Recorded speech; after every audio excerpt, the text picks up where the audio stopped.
What up, roomies?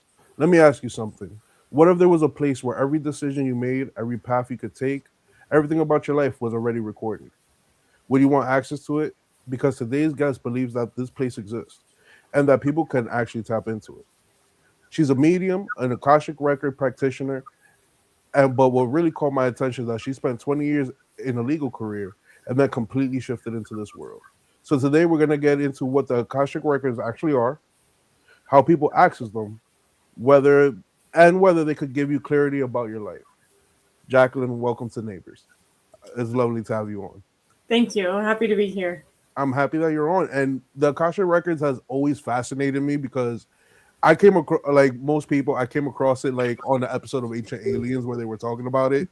So I like took like a deep dive into it, and I was fascinated about like how the universe can have like this field of information, like this universal library where you know us humans could tap into it if we know how to, or any other being could tap into it, and and that's so dope how it kind of says that it has all our decisions, everything that will be in the universe and all that good stuff. So I just wanted to talk about how how we could access it and all this good stuff, and if you can access it, does it bring you any clarity in your current life, or does it make, or does it really, does does it even make a difference to like have that knowledge? You know what I mean? Yeah, I totally get what you mean. So one of the things about the Akashic Records is it's a thing that can be misconstrued, misunderstood. There's a lot of things out there about Yeah. it. But the main essence about it is it's everything is energy, Yeah. right? Like everything in the world is energy. Even us as humans are energy. And so the Akashic Records is essentially like a field of energy that holds, like you said, the memories of everything we've ever experienced, everything our soul has ever experienced before this life, during this life, and after. Yeah. And not just our soul, but everything has a record of its existence. Yeah. And so as far as accessing that, there's here's a little soapbox.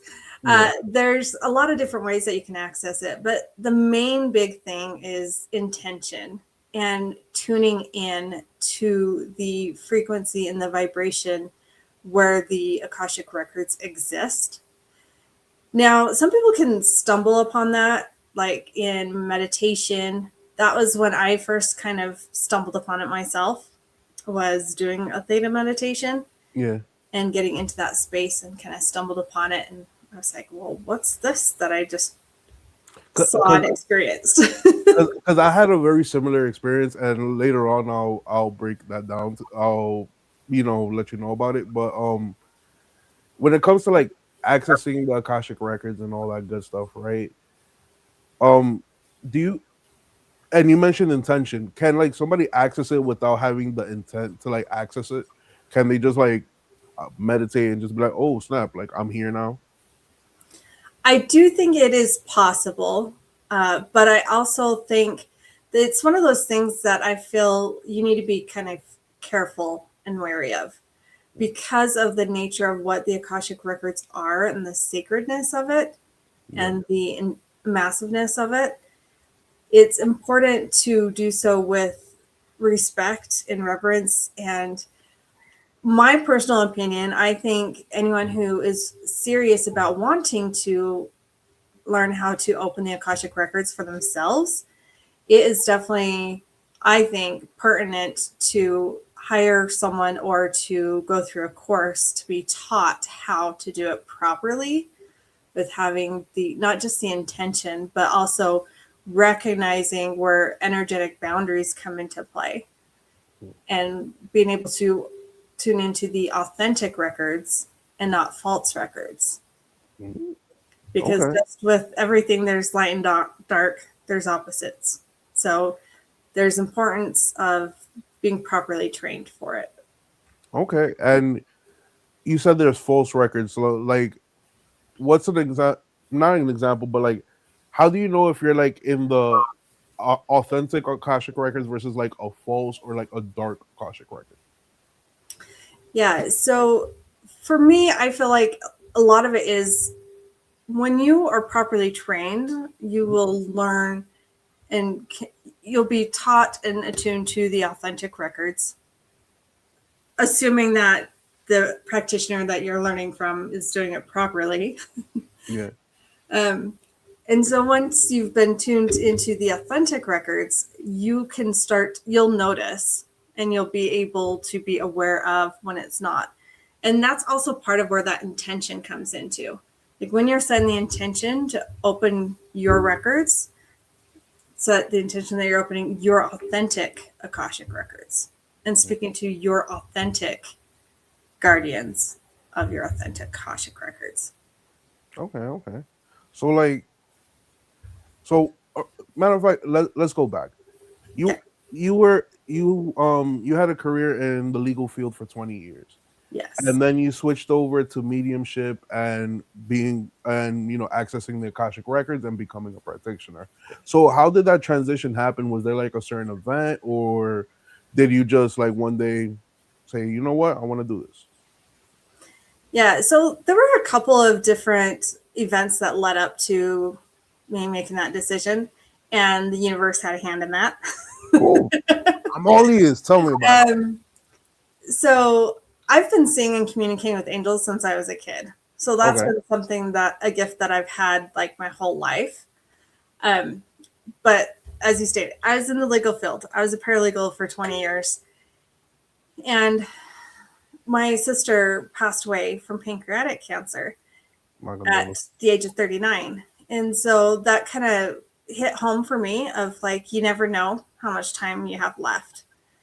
And just kind of made me reevaluate like, well, what do I want to accomplish in this life? Like, what do I want to do before I die? True. And then a few years later, my mom passed away and from ovarian cancer. And so going through that with my mom and like her funeral and just everything again, it kind of made me self-reflect. Yeah. And I finally was like, okay, God, I'm finally ready to fulfill my life's mission, to fulfill my purpose in this life, whatever Okay. that is. And so I was like, okay, God, I'm finally ready to step into what I'm meant to do here. What is that? And that's That's the when big God was question. like, okay, put this at the forefront of your business. And so I started my business and kind of was doing it on the side. And then it was like, okay, you need to fully step into this. And I'm like, yeah, you sure about that? And it's like, well, do you want to fulfill your life's mission or not? Do you want True. to fulfill your soul's mission, your purpose? And things happened to where my the attorney I was working for left the firm I was at, and I was let go because they said they wouldn't have enough work for me. So I was like, well, I guess that's my little kick in the pants of here you go. Yeah. That added incentive to go all in on the business. That's dope. And you know what's crazy? The universe works in mysterious ways, especially when you ask for like purpose and like guidance. Because Mm-hmm. they'll start just removing things from you. They're like, oh, that's not really for you, so let's take this out. Or they'll kind of like shake you up a little bit to like get you on that path. So like, what was that? What was the experience like when you like said, all right, cool, I'm gonna fully lean into this. I'm gonna use my gifts to help other people. It was terrifying. I believe it. It was terrifying. One of the things too with that path was taking a step away from my religion at the time. Yeah. Like, because I was super active and going to church every week and doing all the things. And I felt like I was being guided to take a step back from that for a moment. Yeah. And doing that allowed me to be more open, which allowed me to be on the path to being introduced to the Akashic Records. Because I don't know that I would have been as open to True. that True. had I stayed in the way that I was doing things. So one of the things I learned is the importance of being open. If I you're get that. wanting to learn, then be open and curious. No, that's definitely a fact. And you always got to come into certain things with an open mind. And you were stating that you were very religious. When you decided to fool and you stepped away from it, what does it kind of like question your religion, or does it like kind of like strengthen it a little bit, but with certain twists and certain things that you'll be like, all right, cool. Like I'm kind of accessing a higher realm now. I kind of like know a little bit more than the average person. So it's like I still believe, I still have this faith, but does it kind of like take certain elements out of it, or like does it like strengthen it up? I think it depends on how you perceive it and Yeah. how you like, because you can have it fit whatever dynamic it is that you're wanting it to be in all Mhm. reality. The Akashic Records is that pure information, not pure knowledge. And so for some, it's hard to figure out where that fits within their own particular religion. But if you look at it as, in my opinion, religion is a way to give guidance on how to live in this life. Yeah, I agree with you 100% on It's, that. it's setting certain parameters or guidelines for how to live your life here. Now, if you look at it from that perspective and look at the Akashic Records is like, hey, this is infinite information, infinite knowledge that you can also use in how you live your life. You can also use the information within that as guidance for your life too. I get that. So, all right.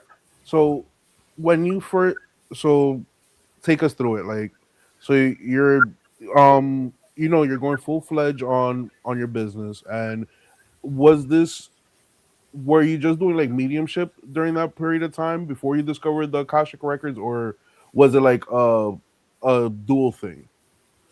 Yeah, so at the beginning of my business, I was doing mainly mediumship.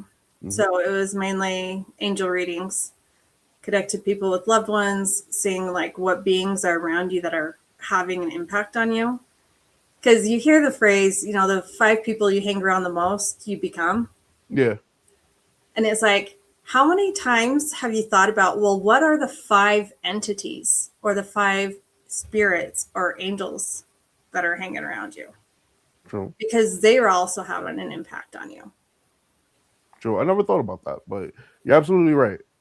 I think that your spirit guides or the angels that are watching over you kind of do influence you a little bit, or kind of like at least like try to guide you in the right path that they think that would be best beneficial for you. Yeah. Yeah. And kind of along those lines too. And I love sharing this part too, because oftentimes when people talk about spirit guides, they're kind of like, oh, I have my set spirit guides that help me and they guide me, and they're like the same ones for my whole life for long periods of time. And yeah, you can have some that are like that, but often it's more fluid than that. Often it's going to be different beings that are going to come when you are needing them. And also, what is the intention of why you're needing them right now? Like, are you wanting guidance for business? Are you wanting guidance for relationships? And so calling in those beings to help you with those specific things, so you can be rotating through them depending on what you're needing in the moment. Oh, okay. I got you. And like also, if like a loved one passes away, do can they kind of like step into rotation to kind of like guide you as well? Yeah, for sure. And sometimes loved ones will be like, they might be your go-to person that you go to, or that Yeah. they come and hang out with you the most. Like, it's not to say that there's like constant rotation in and out all the time, but just being aware, like, you can shift who you have with you and who might be with you. I never knew that. I never knew that because I always think that my aunt, who's like my second mother, is with me all the time, or at least I think that would be my go-to. Yeah. Yeah, And they but totally, what happened? I just said, and they totally can. Yeah. So so during your mediumship, what was like the catalyst to what was your first experience with like the Akashic records, and like what was the catalyst to that? Yeah, so my first experience with the Akashic Records, I was doing a theta meditation. I Mhm. was doing a program to like really hone in on my intuition and my channeling abilities and kind of really emphasizing and exploring and developing those gifts that I already had, but just getting more practice with it and getting better at that. And it was during one of those theta meditations that I had this visualization, and it was like I was in a library, with those old school card catalogs. Yeah. So, and it was a library with like a bunch of those, and there were like a lot of different beings, and there's like all these catalogs everywhere. And I'm like, what is this place? And they're like, go talk to your friend, she'll know. And so then after the meditation, I was like, so I was doing this meditation and I was seeing this like library thing and these like card catalogs, and there were beings around. Like, what is that? She's like, oh, that's the Akashic Records. And I'm like, the Oh, that's what? dope. That's so dope. Up until then, I had never heard of it. Um, but that was my first introduction to what the Akashic Records were. And so then, of course, I'm like, well, what is that? True. So she kind of explained a little bit about that. And then I was on YouTube and came across a podcast of a lady talking about the Akashic Records and kind of more about like what they are. And she was doing a class about it. And so that's kind of, I felt drawn to her and her way of teaching about the Akashic Mhm. Records. And so that's kind of where I got my further knowledge and experience and getting certified and all the things. And everything kind of took off from there. That's so dope. And like when you visualize the Akashic records, is it the same for everyone, or is it like the visualization of that field depends on the person? It depends on the person. And one of Yeah. the things too is that can change for a person. Like for me, that was kind of my first way of visualizing it, but now I don't see it that way anymore. Mhm. And I've since come to understand for me, I needed to see it in that way for it to be for me to be able to explain to someone else what I was seeing and for them to be able to convey, oh, that's what that represents. I got you. I got you on that. Because like with my first experience with the Akashic record, or like my only experience really, like I said, like I came across the Akashic records when I was watching Ancient Aliens one night, and it like sparked my curiosity on it. So, over the next couple of days, I kind of like did some research on it, and I was just like, all right, cool. Now, how do I access it? So, going down the YouTube rabbit hole, I kind of found this meditation for it, but I didn't really have the intent. I had no intention. Like, I was just like, hey, let me just try it, right? Yeah. And then when like I did the meditation, I kind of like visualized something very similar to what you had. It was like this big library, but like I remember like everything was like how can I explain it? Like the floor looked like marble, but it was like but it contained like the universe in it, and it had like these like big wooden doors and like these big wooden shelves and all that. And when I walked into it, there was like a beam of light there, and he was like the librarian, and like Mm-hmm. he already knew who I was, and he was like, "Hey, your book is over there. Make sure to don't touch nobody else's stuff. You can look through yours for a little while, but don't touch nobody else's stuff." I was like, "All right, cool." And then I looked through my book, and I was like, "Oh man," because I kind of like saw like I kind of like read about like a few of my past lives and all this other stuff, and I'm like, "Oh, this is so dope." And then like once I came out of it, I was never able to access it again. So I Mm. think it just like fed my curiosity that one time and said, "All right, cool, you're done." And I appreciate you saying that because some people can get hung up on it of like, okay, I really want to learn all these things and do all the things. And it's like, for some you're meant to be in it and for some it's not necessary. Yeah, and I'm perfectly It's fine with.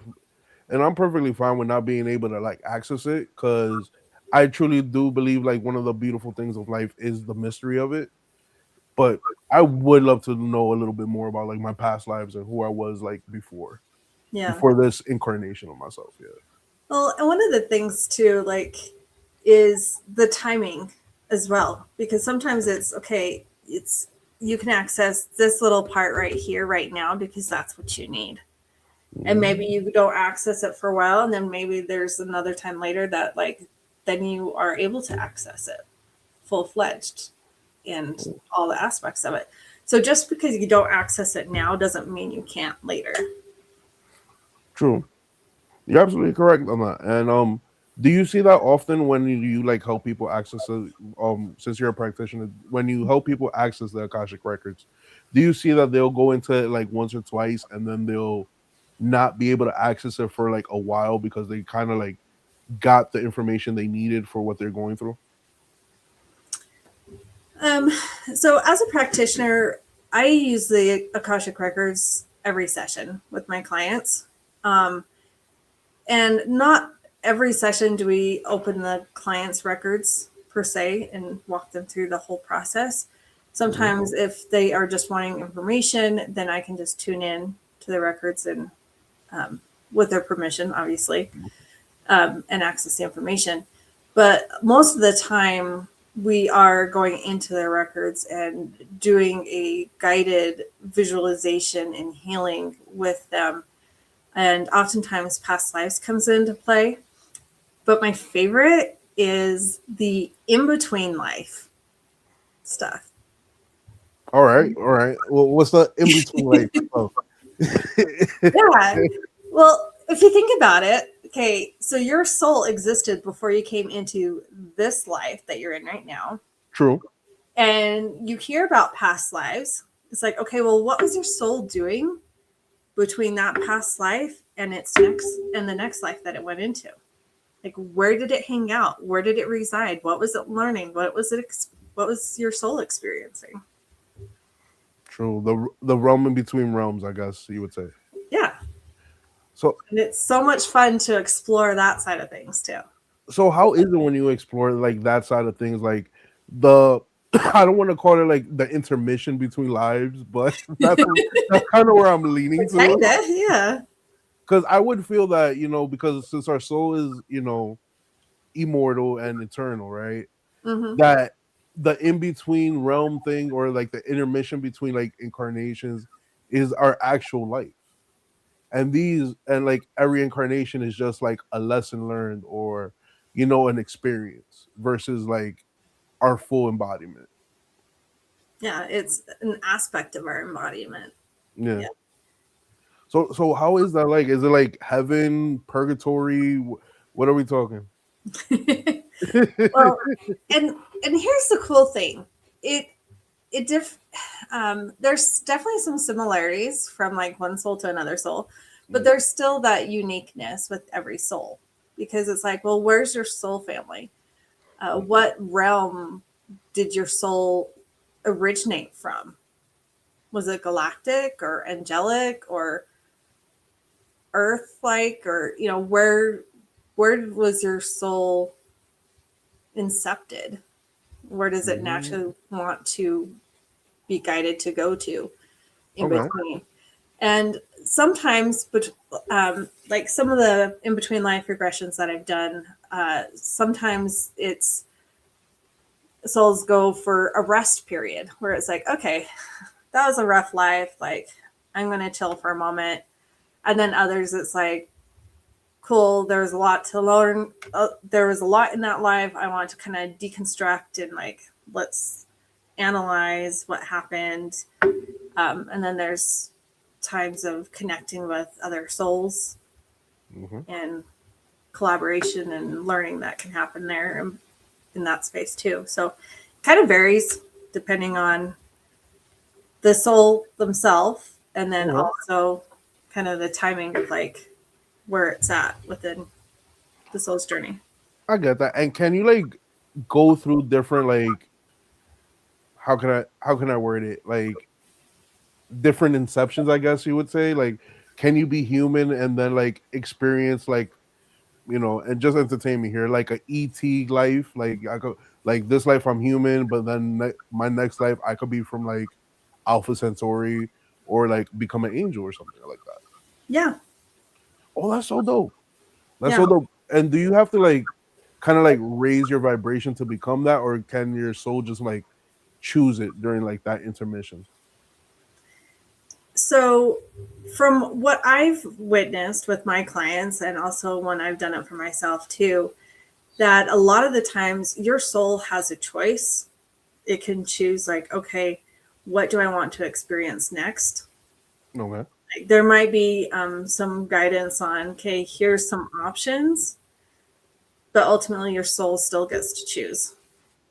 That's so dope. That's so dope. And how often do like, and with your clients and all that, do you see that a person's soul would just like continuously be human, or they'll jump from like planet to planet or like realm to realm? I'm like, all of the above, everything. Nah, I get you on that. I get that. But and it just makes me so curious about it because like we hear like, we always talk about like past lives and everybody always remembers like the human aspect, and you rarely hear stories about like, hey, I was a Pleiadian, or I was in a galaxy far, far away. You know what I mean? Yeah. Like we always hear the human part of it. We never hear like, the other life forms, or like you know what I mean. Yeah. And I Yeah. think some of it's because, like, that is like so taboo with the world right now, Oh yeah, kind true. of in general, like ET, okay, you're crazy. That True. even talking past lives, I feel like um, had been more, uh, I guess you could say, frowned on, or like a lot more skepticism about that. But I feel like a lot of that skepticism is starting to subside. There still is, for a lot of people, but um, so I feel like things have shifted and changed to where now there is more openness about connections with other realms. I feel you on that, and I also feel that same shift. Quick question: how long have you been doing the mediumship and accessing the Akashic records? Because I want to know, like, from like when you started to like 2026, do you see that a lot more people are open to this kind of knowledge? Are they seeking it? Are people looking for that like inner guidance versus like exterior guidance? So I've noticed a shift of people. I feel like people are becoming a lot more open to the idea that there's more out there than what they've understood, and being more open and receptive to seeing what's out there and seeing what's available. There's also, and I don't know if you've seen this, but there's also this dynamic that's at play as well, of people wanting to have that exterior guidance and being open to that there's more there for them to know and to learn, but also um, there's a balance between that and spiritual bypassing, and just being like, oh, I don't need to do this because I'm enlightened or I'm awakened, and so I don't have to do some of the nitty gritty hard stuff to actually work through my trauma and work through Mhm. my stuff. Well, that's the thing about it, and this is something that I've kind of like, talking to so many people, and I've kind of learned is that in order for you to like truly, tap in, right? You got Mm-hmm. to you got to go do the shadow work. You got to do, you got to face your traumas, you got to face your fears, and you kind of have to kind of like shed that weight. Yeah.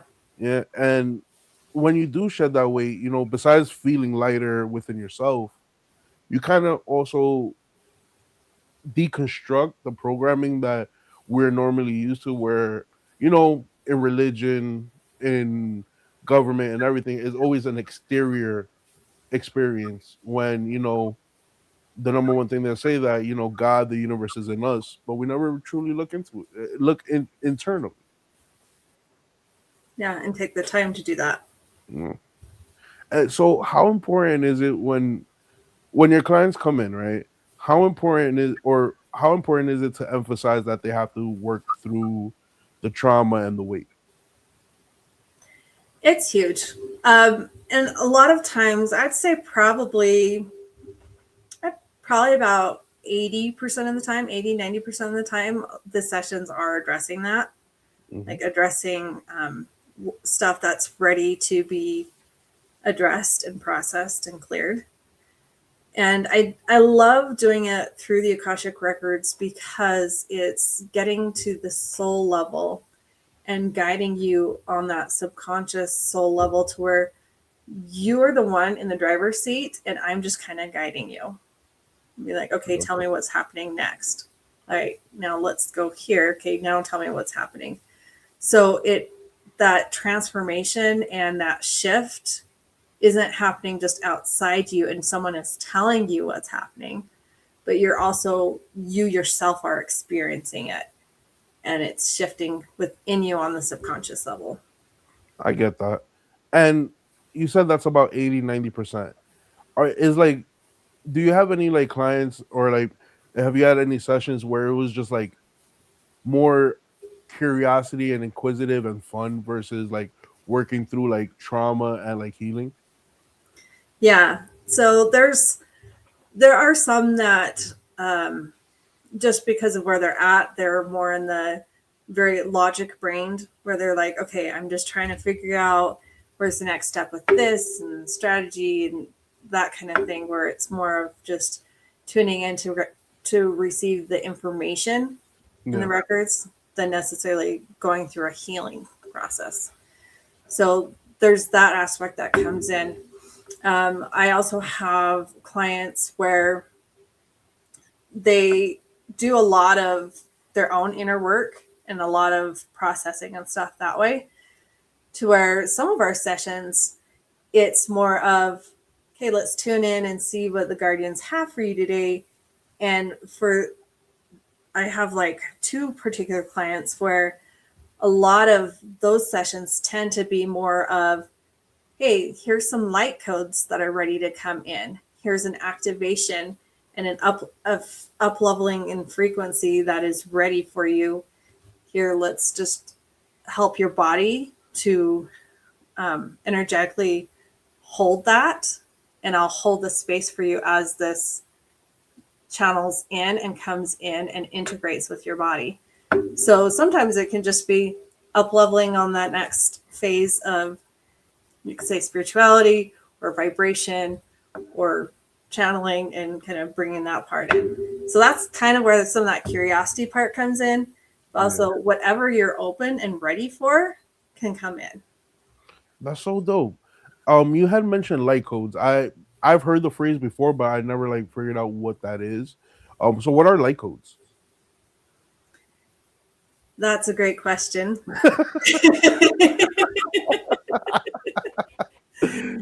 Some people can define it different ways, but it's energetic transmissions that Okay. are being brought in. Hold on, Jackie. Give me one moment. Okay. Catching the crap.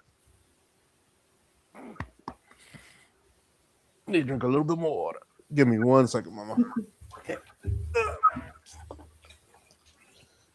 Oh shit, that hurts.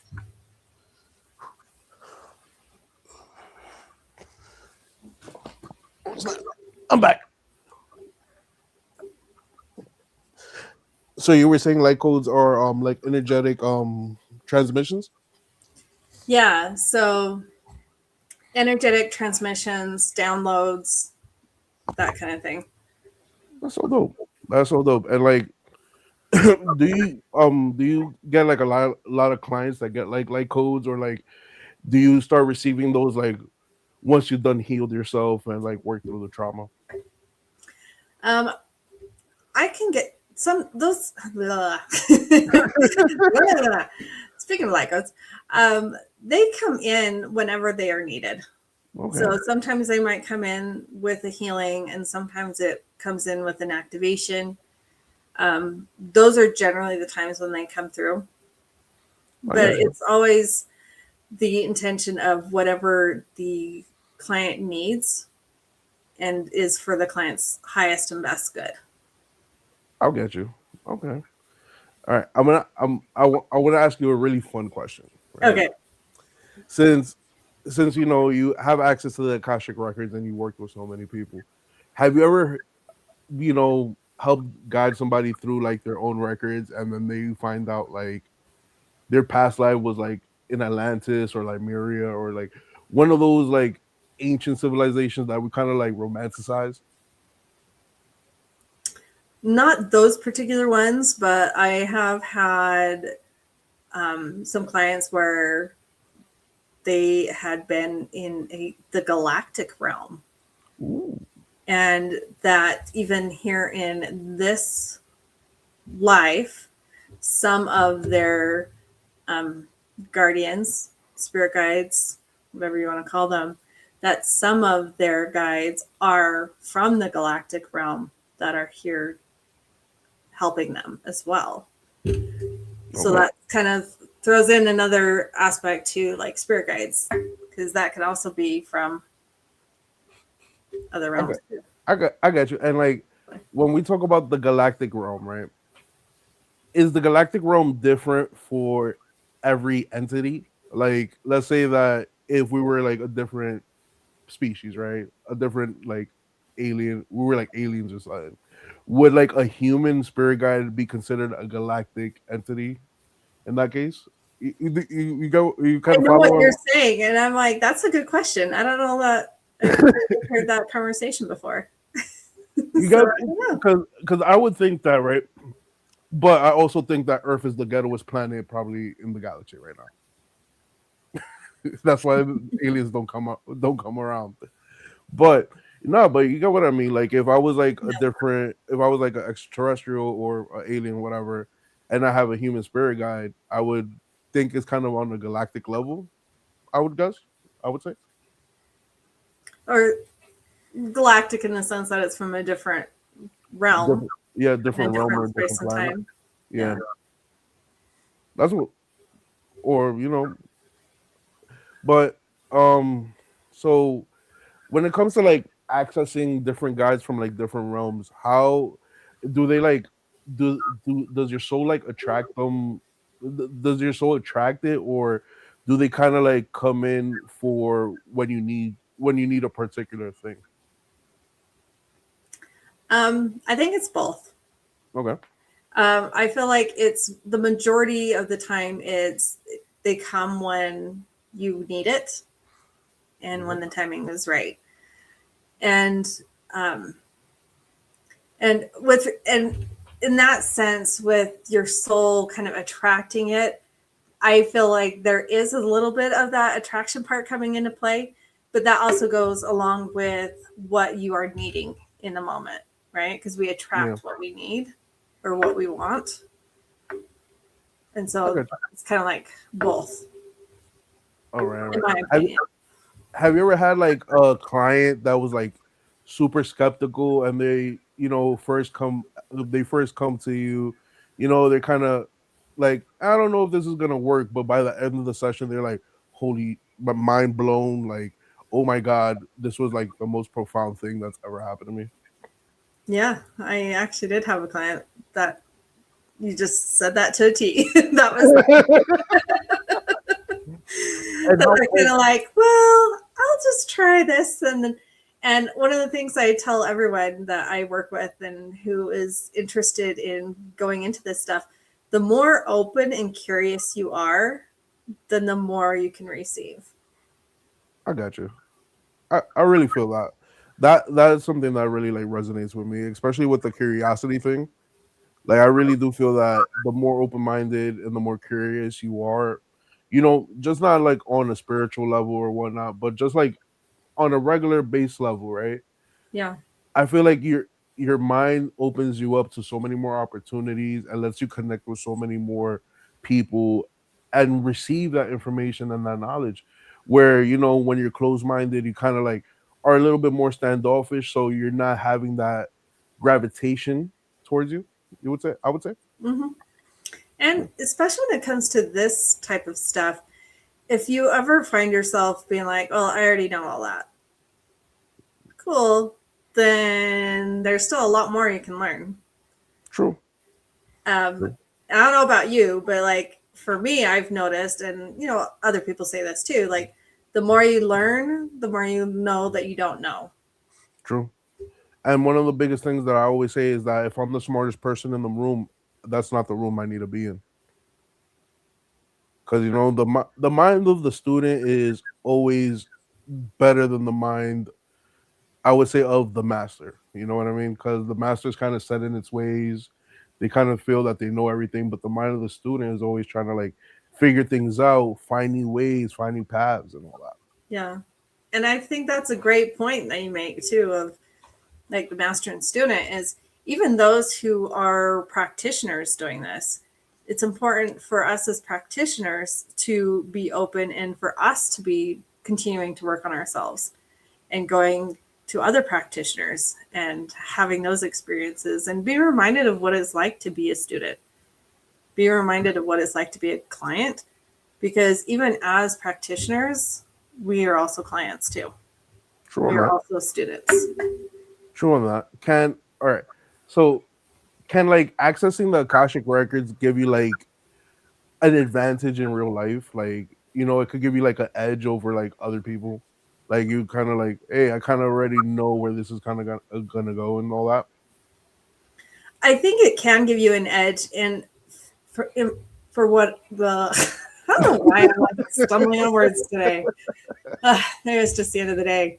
Um, I do think that it can give you an edge, and honestly, the edge that it gives you is more of certainty.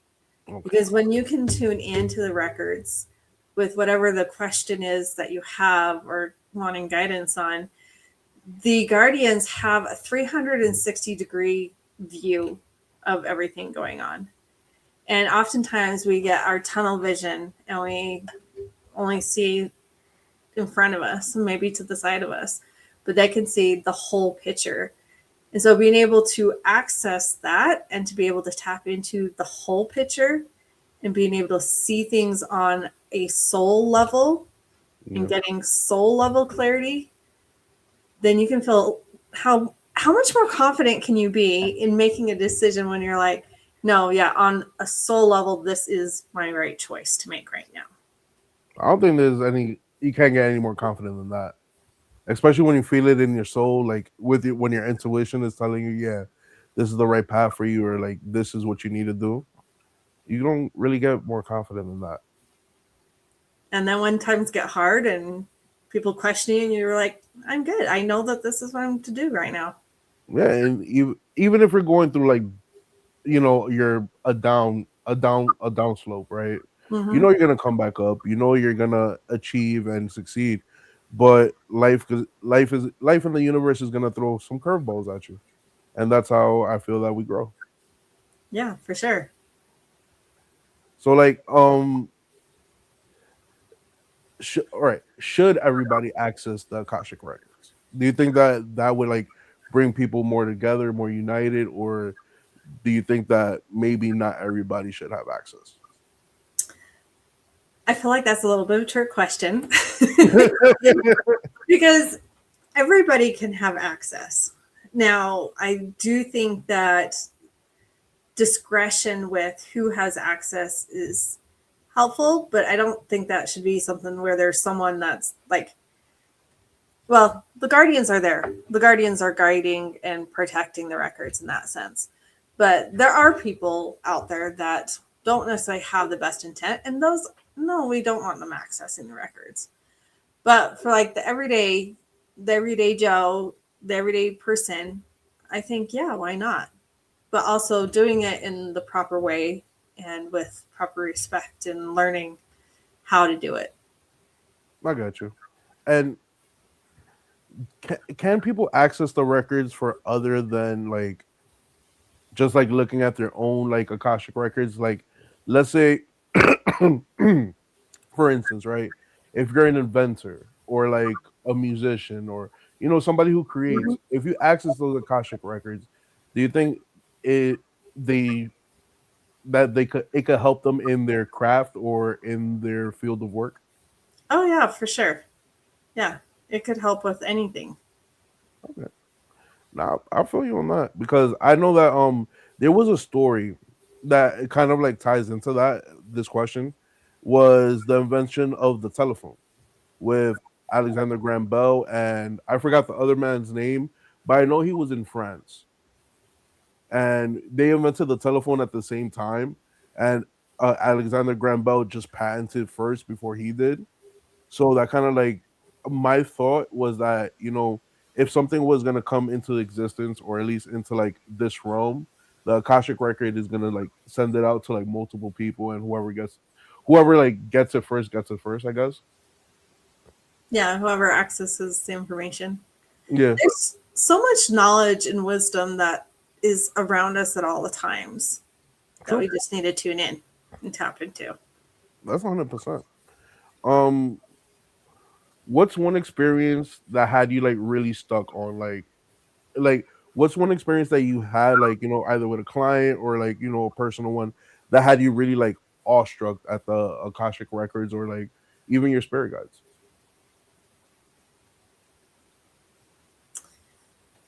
Um, that's a good question. I'm like, so many experiences, so many fun things. Um,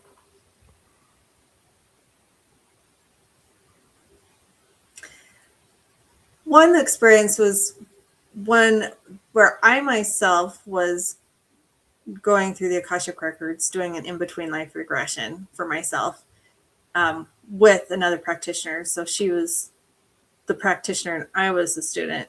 I was the client doing it for me.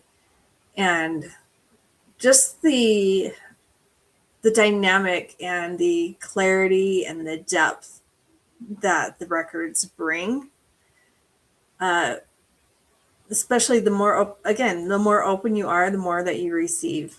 And True. it's just so beautiful and amazing, the depth of wisdom, of knowledge, of healing, and just the power that you feel within you, like on such a deep level Yeah. that is amazing.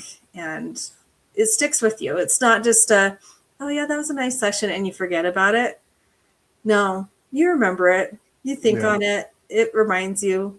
And then the cool thing is too, then you see the synchronicities that happen afterwards, where different things come into play and different things brought in, and you're like, oh, that's what that part meant. Because I, sometimes the things that come through, some make sense in the moment, and some you're like, cool, don't know exactly what that means, but I'll just trust that when the meaning needs to come, it will come. I got you on that. And if somebody is curious about like accessing the Akashic records but is hesitant, right? What's like a safe way for them to do so? Meet with the practitioner, have a Akashic Records practitioner do it with you. Like Okay. that's the best thing that you can do is to find someone and have them go through it with you so that you can experience what that's like and having someone else hold that space for you. I got you. And what's one thing people should understand before diving into that world? Do your own inner work. The Akashic Records isn't just a one fix for everything. True, You still have to do the work. true. And that's very important. Like that's the one thing that I have noticed about like society now is that they want instant. It's probably because of the way the internet is and like the way social media is.